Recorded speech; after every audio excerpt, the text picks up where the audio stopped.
할렐루야. 주님의 영광이 예배 자리에, 여러분의 삶의 자리에 가득하시기를 주님의 이름으로 축복합니다. 오늘 27일 수요일 기도 제목은 어두운 시대의 빛과 소금으로 우리를 불러주셔서 감사합니다. 이게 오늘 우리 공동체가 드릴 기도 제목입니다. 우리가 13주년 맞이해서 매일 같이 기도하고 있는데, 우리를 빛의 교회로 우리 빛과 소금을 부르신 하나님 아버지 앞에 감사하며 여러분의 삶의 자리를 밝게 비추시고 여러분이 있는 곳을 병들지 않게 소금의 역할을 감당하는 성도님들 되시기를 주님의 이름으로 축복합니다. 보좌로부터 들려오는 찬송의 소리를 요한은 듣고 또한 보았습니다. 하나님의 보좌를 중심으로 수정과도 같은 바다가 둘러진치고 있었고, 그것을 또 둘러서 4개의 생물이 하나님을 찬송하고 있었습니다. 그뿐만 아니라 그 바깥으로는 20다 장로들이 보좌에 계신 하나님을 찬송했어요. 어제 말씀드린 것과 같이 보좌는 하나님의 통치와 다스림을 상징하는 것입니다. 이 땅에 눈에 보기에는 우리를 핍박하는 로마가 주권자고 힘 있는 자요 통치자 같지만, 이 땅 위에 하늘에 하나님의 보좌가 있었고 그 보좌 위에 하나님이 찬송을 받고 계셨다는 거죠. 이 땅의 실제 통치자가 누구냐? 하나님이라는 것을 보여주는 환상일 것입니다. 우리가 5절과 6절을 같이 한번 읽어볼게요. 시작. 보좌로부터 번개와 음성과 우레 소리가 나고 보좌 앞에 켠 등불 7이 있으니 이는 하나님의 7 영이라. 보좌 앞에 수정과 같은 유리바다가 있고 보좌 가운데 보좌 주위에 4 생물이 있는데 앞뒤에 눈들이 가득하더라. 보좌로부터 큰 음성의 소리가 번개와 같이 들려왔다 이야기하고 있어요. 그리고 수정과 같은 유리바다가 있고 또한 4개의 생물의 모습을 보았습니다. 여기서 그 생물의 모습에 집중할 필요는 없습니다. 각 모습이 사자와 같고 독수리와 같고 송아지와 같다, 이런 모습에 집중하는 것, 또 의미를 부여하는 것도 하나님이 주시는 메시지를 제대로 듣는데 이렇게 도움이 되지 않습니다. 중요한 것은 그것들이 하나님만의 보좌 앞에서 무엇을 하고 있는가, 그걸 보는 것이 중요해요. 우리가 뒤에 한번 살펴보게 될 것입니다. 우리가 잊지 말아야 될 것은 이 땅을 창조하시는 분이 하나님이시고 그 창조 이래에 하나님의 통치가 계속되고 있었다는 거예요. 이 땅 위에 있는 하늘에 하나님의 보좌가 있었고 그 보좌를 찬송하는 것들이 가득했다, 그렇게 이야기하고 보고 있는 건 아니겠습니까?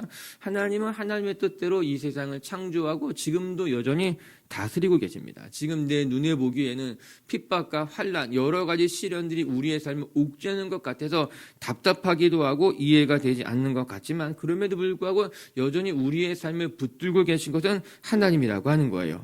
그래도 욥기는 우리에게 귀한 교훈을 주게 됩니다. 자신이 당한 고난을 이해할 수 없었습니다. 그래서 욥은 분노하고 또 다투고 화를 내었지만, 그러나 결국에 욥이 하나님 앞에 입을 다물게 됩니다. 당시 기독교 공동체는 큰 박해와 시련 가운데 있었지만 이 환상을 통해서 우리를 다스리신 분이 하나님이라는 것을 깨닫게 됩니다. 이해할 수 없었고 답답했고 속상했지만, 그럼에도 불구하고 이 환상을 통해서 이스라엘 백성들은 욥과도 같이 하나님 앞에 입을 다물고 이 모든 고난과 시련 속에서도 우리를 다스리는 분이 하나님이라는 것을 고백하게 되고 소망하게 됐다는 거죠. 사랑하는 빛의 교회 가족 여러분, 오늘도 우리의 삶의 주관자가 하나님이시고 하나님은 하나님의 뜻에 따라서 우리의 삶을 붙들고 계시고 이끌고 가고 계신다는 것을 기억하면서 여러분의 삶의 자리에서 불평과 원망, 답답하고 속상함으로 살아가는 것이 아니라 오늘 본 모습과도 같이 하나님 앞에 감사하고 찬송하며 여러분의 삶을 하나님 앞에 올려드리는 성도님들 되시기를 주님의 이름으로 축복합니다. 이제 이 보좌에서 들려오는 큰 음성의 소리, 찬송의 소리를 우리가 같이 귀 기울여 보려고 하는 거예요. 요한이 본 환상이 무엇일까? 요한이 들었던 그 소리는 무엇일까? 우리가 그 소리에 귀를 기울여 보면서 같이 묵상해보고 그 찬송의 소리에 우리가 화답할 수 있게 되기를 주님의 이름으로 축복합니다. 첫 번째 말씀을 통해 우리가 배울 수 있는 것은 그 보좌 앞에서 밤낮으로 쉬지 않고 하나님의 찬송의 소리가 울려 퍼졌다라고 하는 겁니다. 우리의 신앙이 어떠해야 되는가? 우리의 신앙도 보좌 앞에서 밤낮으로 쉬지 않고 하나님의 나라를 찬송하고 하나님 나라를 사모하는 것이 성도들의 신앙인들의 마땅한 모습이다. 8절 한번 같이 읽어볼게요. 시작. 네 생물은 각각 6 날개를 가졌고 그 안과 주위에는 눈들이 가득하더라. 그이 밤낮 쉬지 않고 이르기를 거룩하다 거룩하다 거룩하다 주 하나님 곧 전능하신 이여 전에도 계셨고 이제도 계시고 장차 오실 이시라 하고. 아멘. 오늘 요한이 본 환상과 이사야가 본 환상이 매우 닮아 있습니다. 그리고 그 환상 가운데 울려 퍼지는 찬송의 소리도 매우 많이 닮아 있습니다. 이것은 이 요한이 본 환상이 그가 꾸며낸 것이 아니라 진짜 하나님이 보여주신 것이다. 그리고 그 찬송의 소리 또한 요한이 들은 음성이 아닐까, 그렇게 우리가 말씀 통해 생각해 보게 되죠. 큰 사자와도 같고 송아지와도 같고, 그리고 사람의 얼굴을 가지고 있고 독수리와 같은 것들이 그 주위에서 하나님을 찬송하고 있었다는 겁니다. 어떻게 찬송하고 있는가? 거룩하다, 거룩하다, 거룩하다. 여러분, 그 짐승들은 크고 무서운 짐승들이었습니다. 어떻게 보면은 만물의 영장과도 같다고 하는 것들이에요. 사자가, 독수리가, 그리고 사람과 큰 송아지가, 그것들이 다 하나님을 찬송하고 있었다는 겁니다. 그럼 어떻게 찬송하고 있었는가? 요한이 보니 밤낮 쉬지 않고 이르기를 하나님은 거룩하다, 거룩하다 찬송하고 있는 거예요. 우리가 여기다 밑줄을 긋고 생각해 봐야 돼요. 밤낮 쉬지 않고 이르기를, 거기에 밑줄을 긋으세요. 우리가 어떻게 하나님을 찬송해야 되는가? 우리의 삶의 모습이 어떠해야 되는가? 그것을 보여주고 있어요. 우리가 우리의 모습을 반성해야 되는 거예요. 밤낮 찬송했다. 여러분, 우리의 찬송은 어떻습니까? 여러분이 하나님을 어떻게 찬송하고 있습니까? 하루에 한 번이라도 하나님을 찬송하고 있습니까? 아니면 그냥 예배 왔을 때만, 아니면 그냥 같이 모였을 때만, 아니면 주일이 돼서야만 겨우 하나님을 찬송하고 있습니까? 오늘 찬송의 소리를 들어보니 그 생물들이 밤낮으로 쉬지 않고 이루기를 하나님은 거룩하다, 거룩하다 찬송했다라고 하는 거예요. 이 말씀을 통해 우리가 어떻게 묵상하고 어떻게 받아들여야 되는가? 밤낮으로 하나님을 기억하는 거, 밤낮으로 주의 임재 가운데 있을 때 우리는 하나님을 찬송할 수 있게 될 것입니다. 우리가 24시간 하나님을 생각하고 하나님과 동행해야지 비로소 우리는 계속해서 찬송 가운데 살아갈 수 있게 되는 것 아니겠어요? 우리의 마음을 세상에 빼앗기고 세상의 허망한 것들을 사랑하고 사모할 때, 흔히 말하지 이 세상의 정욕과 이 세상의 자랑과 이것들에 우리의 마음을 빼앗겨서는요, 밤낮으로 하나님을 찬송하는 일은 불가능하다라고 하는 거예요. 우리가 정말 밤낮으로 주님을 찬송하기 원한다면 24시간 주님과 동행해야 돼요. 잠들 때조차도 주님, 내가 잠 속에서도 꿈을 꾸고 싶습니다. 주여 지난밤 내 꿈에 배웠을 때, 얼마나 사모하는 찬송이에요. 얼마나 이 찬송가를 지은 사람이 그게 사모했는지 잠자리에 들면서까지도 하나님, 내가 엉뚱한 꿈 꾸고 싶지 않습니다. 꿈에서도 주님 보고 싶고 꿈에서도 주님을 찬송하고 싶습니다. 이 고백이 여러분의 고백이 되시길 주님의 이름으로 축복합니다. 시험 속에 살면 안 돼요. 우리 마음이 시험이 들어가지고, 아니에요. 또한 어떻게 말하고 있는가? 밤낮 찬송했다고 하는 것은요, 좋을 때만 찬송하는 것이 아니라 힘들 때도, 낙심이 될 때도 하나님을 찬송할 수 있겠느냐? 우리의 삶이요, 좋을 때만 하나님을 찬송하는 건, 여러분, 그것은 참 얄팍한 신앙이에요. 내게 복을 주시고 내가 좋은 일을 만나고, 야, 하나님 살아계시구나. 여러분, 그런 신앙은 참 얄팍한 신앙이에요. 우리가 이만큼 신앙생활을 했다면 우리의 신앙은 좋을 때, 행복할 때, 하나님이 내게 복 주실 때, 뭐 만사 형통할 때, 그때만 하나님을 기억하고 그때만 하나님을 찬송한다면 참 슬픈 일입니다. 전 우리 비치교회 식구들이 오히려 슬플 때 주님을 찬송할 수 있기를, 낙심될 때 눈을 들어 주를 바라볼 수 있기를, 그래서 여러분의 마음속에 울려 퍼지는 그 찬송의 소리를 여러분들이 들으시고 힘을 얻게 되시기를 주님의 이름으로 축복합니다.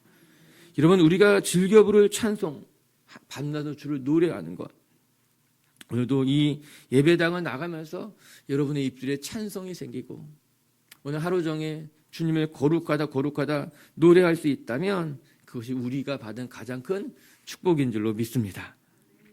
우리 9절 말씀도 같이 한번 읽어보겠습니다. 시작. 그 생물들이 보좌에 앉으사 세세에 살아계시는 이에게 영광과 존귀와 감사를 돌릴 때에, 영광과 존귀와 감사를 돌릴 때에, 이렇게 이야기하고 있어요. 이는 하나님이 마땅히 받으셔야 할 찬송일 것입니다. 이 고백을 들으면서 생각나는 사람은 헤롯입니다. 성경에 헤롯이 여러 명 등장하게 되는데, 그 중에서도 하나님의 영광을 가로채서 스스로 자기 자신을 영화롭게 했던 그 헤롯이 하나님이 치셔서 충으로 말미암아 죽게 되었습니다. 하나님이 하실 일인데 그것을 마치 내가 한 것처럼, 하나님이 영광받아야 될 일임에도 불구하고 그 영광을 가로챈 헤롯을 하나님은 그냥 좌시하지 않으셨습니다. 성경은 이 충격적인 사건을 있는 그대로 기록해 놓고 있습니다. 사도행전 12장 말씀 같이 한번 읽어볼게요. 22절, 23절 말씀인데요. 한번 읽읍시다. 시작. 백성들이 크게 부르되 이것은 신의 소리요 사람의 소리가 아니라 하거늘 헤롯이 영광을 하나님께로 돌리지 아니하므로 주의 사자가 곧 친히 벌레에게 먹혀 죽으니라. 참 성경의 여러 가지 많은 이야기들 중에 저는 이 몇 가지 이 사건이 정말 충격적인 사건들 중에 하나다. 그래서 성경은 이 사건을 있는 그대로 다 서술해 놓고 있습니다. 헤롯이 영광을 하나님 앞에 돌리지 않으니 그가 벌레 먹어 죽게 되었다. 그가 죽게 된 변명은 따로 있겠죠. 과학적으로 따져가 본다면 뭐 발견될 수도 있겠죠. 그런데 중요한 것은 그 모든 것 속에 하나님의 심판이 있었다는 거예요. 하나님의 영광을 가로채고 그 모든 것이 마치 자기가 한 것처럼 나의 영광이라고 말했던 그의 삶이 어떻게 되었는지 성경이 보여주고 있는 것 아니겠습니까? 모든 영광과 존귀와 찬송을 하나님께 돌릴지어다. 오늘 우리의 삶이 내 삶의 모든 것이 하나님께로부터 말미암았고 내가 누리고 있는 이 모든 것이 하나님의 은혜이며 내가 한 것이 아니라 하나님이 하신 것이고 나는 그냥 하나님을 거두는 왼손에 불과하다. 그렇게 우리의 삶을 하나님 앞에 내어드리고 정말 여러분이 하나님만 자랑하고 하나님만 드러내며 여러분을 보면 하나님이 생각나고 여러분을 보면 하나님을 찬송하게 될 수 있기를 주님의 이름으로 축복합니다. 그래서 오늘도 우리가 밤낮으로 주님만 찬송하게 된다면 저는 그것이 우리의 삶의 가장 큰 은혜다 생각합니다. 할렐루야. 두 번째 또 말씀을 통해 우리가 배우게 되는 것은 우리의 삶의 주권이 하나님께 있다는 것을 고백하는 신앙인이 되어야 된다라고 하는 겁니다. 10절을 같이 한번 읽어볼게요. 10절 시작. 24 장로들이 보좌에 앉으신 이 앞에 엎드려 세세토록 살아계시는 이에게 경배하고 자기의 왕관을 보좌 드리며 이르되 아멘. 오늘 우리 이제 요한계시록을 계속해서 쭉 묵상하게 될 텐데 요한계시록을 두려워할 필요가 없습니다. 요한계시록을 어떤 뭐 비밀이다 말하는 것도 그렇게 말하는 것 자체가 이단일 가능성이 큽니다. 요한계시록은 하나님이 모든 성도에게 주시는 하나님의 말씀이에요. 어떤 특별한 사람만이 그 비밀을 깨달을 수 있다고 말하는 것은 자기를 신격화하는 것이고 그것은 오늘 말씀처럼 하나님께 영광을 돌리지 않고 그 영광을 가로채려고 하는 술수입니다. 그래서 요한계시록이 어떤 뭐 비밀이다 그것을 깨닫는 사람이 특별히 따로 있다 그렇지 않습니다. 여러분 모두가 깨닫게 됩니다. 할렐루야. 우리가 이제 요한계시록 쭉 묵상하게 될 텐데 은혜가 있을 겁니다. 깊이 묵상해 가면서 정말 하나님을 볼 수 있기를 바라고 오늘 성경 이야기하고 있습니다. 10절의 말씀해 보니까는 하나 살아계신 이에게 경배하고 자기의 관을 보좌 앞에 드리며 이르되 이게 찬송하는 모습이라고 하는 것이에요. 정말 멋진 광경이지 않습니까? 자신의 왕관을 벗어서 하나님의 보좌 앞에 내려놓고 하나님을 찬송했다는 거예요. 저는 우리 성도들이 이렇게 되길 주님의 이름으로 축복합니다. 나의 왕관을 벗어서 주님의 보좌 앞에 내려놓는 것. 고대 시대의 전쟁에서 패배한 나라의 임금은 자신의 왕관을 벗어서 정복자의 발 아래에 두는 것으로 내가 이 전쟁에서 패했고 당신이 나를 이겼다. 당신이 나의 정복자라는 것을 인정하고 복종을 다짐했다고 합니다. 그래서 왕관을 벗어서 상대방 발 앞에 내려놓는 것은 승복의 의미이며 복종의 상징이라고 하는 거예요. 나라의 주인이 바뀌었다는 겁니다. 지금까지는 내가 이 나라의 정복자, 주인이었지만 이제 이 왕관을 벗어 그 발 앞에 내려놓으며 이 나라의 주인이 바뀌었습니다. 당신이 이 나라의 주인이고 당신 앞에 내가 복종하겠다라고 하는 거예요. 요한은 24 장로들이 관을 벗어서 보좌 앞에 내려놓는 것을 보고 그들의 찬송 소리를 들으면서 정말 이 땅의 주인이 정복자가 하나님이며 우리 모두가 그 정복자이신 참된 주인이신 하나님 앞에 복종을 다짐하는 것이구나 그렇게 고백하게 되는 거예요. 전 우리 미체교회 식구들도 우리의 삶의 왕관을 하나님 앞에 하는 보좌 앞에 내려놓고 내 삶의 주인이 내가 아니고 하나님이시구나. 그렇게 하나님 앞에 순종과 복종을 다짐하고 또 고백할 수 있기를 바랍니다. 이건 결국에 신앙이란 무엇일까? 신앙을 한마디로 말한다면 내 왕관을 벗어서 하나님의 보좌 앞에 내려놓는 것이 신앙입니다. 신앙은 아주 명쾌합니다. 지금까지 내 삶의 주인이 나였는데 예수님 만나고 나서는 이제 내가 내 삶의 주인이 아니라 예수님이 내 삶의 주인입니다. 지금까지는 내가 하고 싶은 대로 살았고 내가 하고 싶은 대로 모든 것을 내 뜻대로 했지만 이제 내 삶의 주인이 하나님임을 고백하는 것이, 그래서 내 삶의 왕관을 주의 보좌 앞에 내려놓는 것이 그게 신앙이에요. 옛날 유행가 중에 내 인생은 나의 것, 이런 유행가 들어보셨죠? 옛날 분들이에요. 가사를 제가 읽어드릴게요. 노래 부를 수도 있지만 새벽이라서. 내 인생은 나의 것, 내 인생은 나의 것. 그냥 나에게 맡겨주세요. 내 인생은 나의 것, 내 인생은 나의 것. 나는 모든 것을 책임질 수 있어요. 이게 무슨 말이에요? 내 인생은 나의 것, 나에게 맡겨주세요.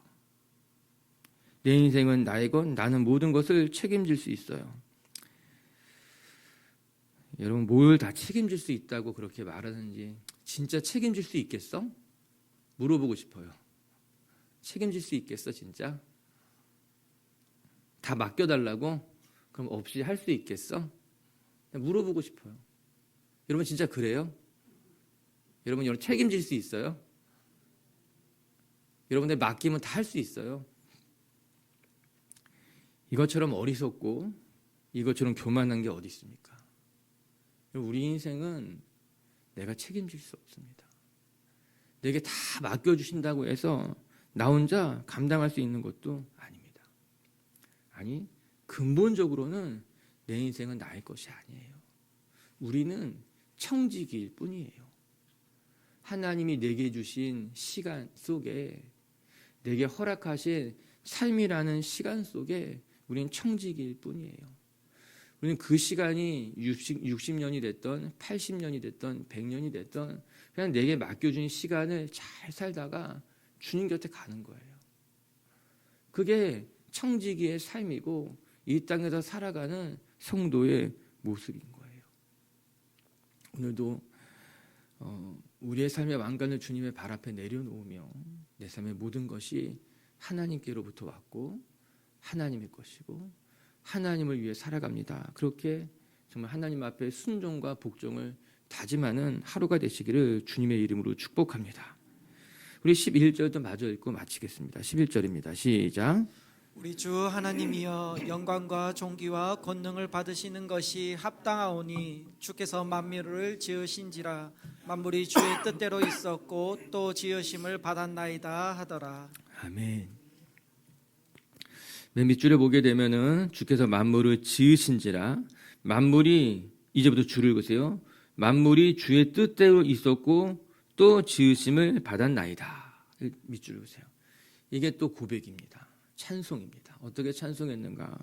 만물이 주의 뜻대로 있었고 또 그것대로 지으심을 받았다는 거예요. 우리말 성경을 이제 보게 되면은 여기에 하나의 단어가 덧붙여져 있어요. 무슨 단어가 덧붙여져 있는가 하면은 주의 기쁘신 뜻으로 인해 만물이 존재했고 지어졌습니다. 이렇게 말하고 있어요. 주님의 뜻대로 이 세상을 창조하셨고 또 주님의 기쁘신 뜻대로 이 세상이 존재해 가고 있다는 거예요. 현재, 완료, 진행. 과거에서부터 지금까지 하나님께서 지으시고 하나님의 기쁘신 뜻대로 계속해서 하나님이 보존하고 유지하고 이끌어가고 계시다라고 하는 겁니다. 우리가 오늘도 우리의 왕관을 하나님 앞에 내려놓을 수 있는 것은 우리 존재가 하나님이 지으신 존재이기 때문이에요. 그리고 하나님이 자신의 기쁘신 뜻대로 우리를 지금까지 붙들고 오셨기 때문에 우리는 우리의 왕관이 내 것이 아니구나, 하나님의 것이구나 고백하면서 하나님 앞에 내어드릴 수 있게 되는 것 아니겠습니까? 오늘도 우리의 삶의 모든 것이 주께로부터 말미암았고, 그래서 우리의 삶이 하나님의 영광과 찬송이 되길 주님의 이름으로 축복합니다. 말씀을 마칩시다. 우리가 어제 오늘 요한계시록 4장의 말씀을 같이 묵상했는데, 요한계시록 4장에는 보좌 위에 계신 하나님과 그 하나님을 찬송하는 소리를 우리 이틀 동안 같이 묵상했습니다. 이런 보좌는 통치와 다스림을 상징하는 것. 이 요한계시록을 읽고 있었던 요원 독자들은 핍박과 환난 속에서 정말 힘들게 하루하루를 신앙 때문에 버티고 있었는데, 우리 이 말씀을 통해서 진짜 우리 이 세상의 통치자가 하나님이시구나, 이 세상을 다스리신 분이 하나님이구나, 지금의 이 핍박과 환난은 한때의 사건이고 지나가게 될 것이고 하나님의 통치가 영원할 것이다 깨닫게 되고, 그 깨달음으로 그 고난의 시간을 이겨나가게 되었을 것입니다.